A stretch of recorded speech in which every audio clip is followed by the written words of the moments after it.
সবাই যেন জ্ঞান লাভ করতে পারে সেই প্রার্থনা। আপনি আপনার পরিবারের জন্য অনেক চিন্তা করছেন। বিশেষ করে পিতামাতারা তাদের সন্তানদের মানুষ করার ক্ষেত্রে। প্রতিটি সন্তানই নিজ থেকে তাদের চেষ্টা চালিয়ে যাচ্ছে। কিন্তু বয়সের গুণে তারা সঠিক সিদ্ধান্ত নিতে পারছে না।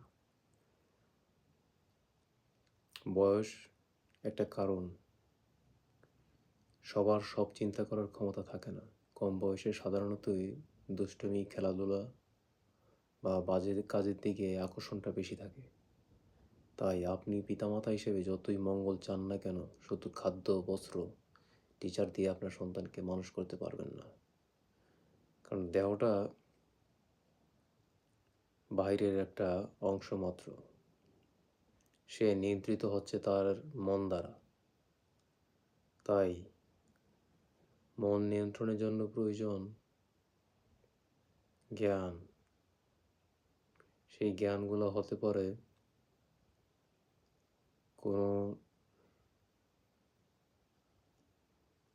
ভালো লেখক, যিনি নৈতিক গুণাবলীর কথা বইয়ের ভিতরে লিখা আছে, হয়তো অন্যদিকে বিশেষ ক্ষেত্রে ধর্মগ্রন্থগুলো, যেখানে কি লেখা হয়েছে কিভাবে মন মানুষদের খারাপ দিকে প্রভাবিত করে বা শয়তান মানুষকে কিভাবে খারাপ দিকে প্রভাবিত করে।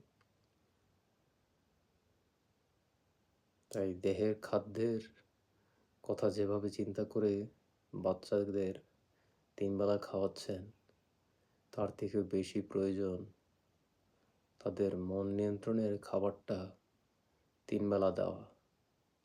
না হলে যে খাদ্য আপনি খাওয়াচ্ছেন সেই খাদ্য সে ভালো কাজে ব্যয় করতে পারবে না।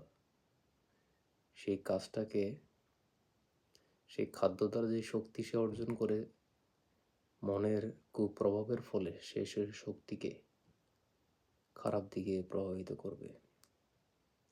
তাই জ্ঞান বিনা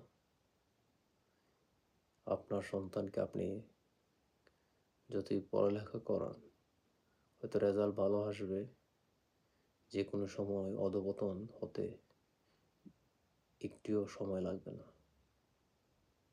জ্ঞানের খাদ্যটি ধর্মীয় গ্রন্থ, নৈতিক শিক্ষা, এগুলো আগে দিন। পরিষ্কার পরিচ্ছন্নতা, ভালোবাসা, দয়া। ধন্যবাদ।